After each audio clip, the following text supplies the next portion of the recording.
So good morning everyone. This is Jeannie Oletres speaking, and our topic for today is the cryptocurrency and Bitcoin. Cryptocurrency is a digital or virtual currency that uses cryptography, means encoding or pag-encode, and decoding or pagkabasa. Another thing is gina-operate siya independently sa central banks and governments, meaning walay single person ang nagkontrol sa network but it is operated by a group. Its transactions are being recorded sa mga authorized accounts and book, called a blockchain technology. Its purpose is to ensure security and transparency. Also, pwede sad siya gamiton in buying goods and services.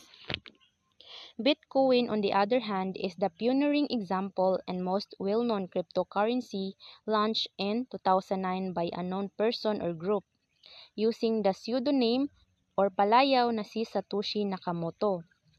Many people say that Bitcoin is similar to gold because they believe nga ang Bitcoin is mo increase iyang value or iyang price over time. The difference between cryptocurrency and Bitcoin is the cryptocurrency represents as digital money that aims to revolutionize finance, while Bitcoin is the technology used in transactions or payment in the cryptocurrency space. Next is the types of cryptocurrencies that will be reported by the second reporter Cyril Marangarota.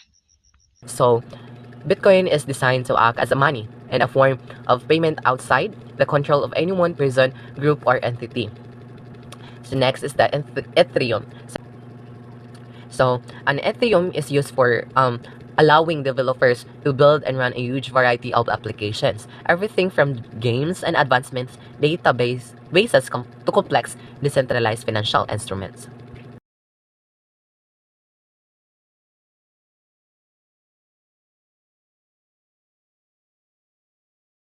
How to acquire cryptocurrency and what you need to start. So, first, create a cryptocurrency exchange account.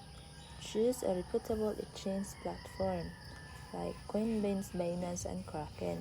So, ari, from the word choose, so mupili jud ka og mga firm nga kanang safe gani o usa pa kanang mga kanang ginatawag pa nila pinagkatiwalaan ba kanang ilang ingon dapat safe, dapat kuan gid ba mo na siya like kanang Coinbase, Binance, and Kraken mga kuan gid sila mga safe.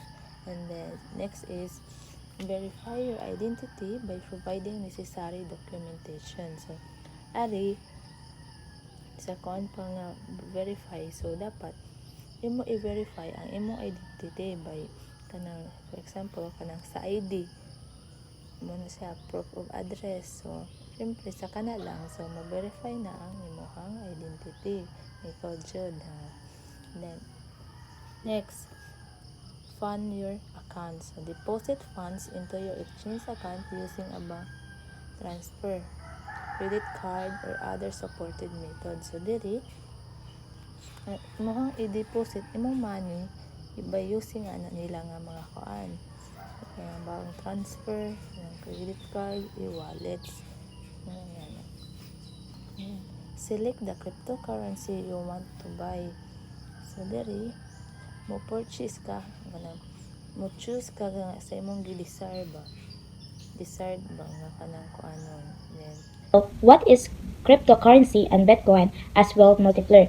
Here are some key mechanisms for wealth multiplication. So first, price appreciation. Mas pinahalagahan ng Bitcoin ang mataas na supply kaysa mababa so that naadjud siya taas nga demand. Second, volatility and market timing.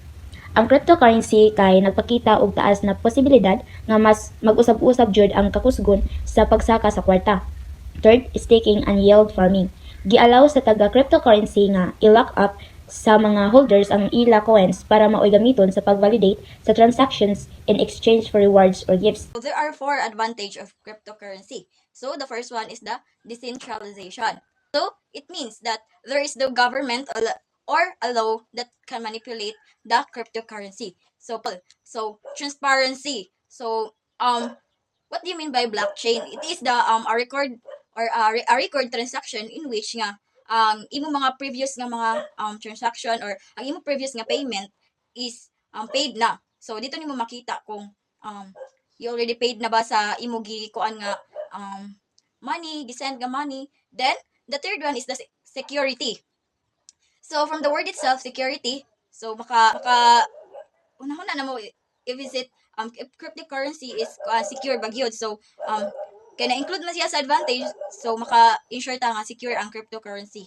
Is volatility. In simple terms, is an up and down market movement. For example, na-expect ka og stock to be one at price.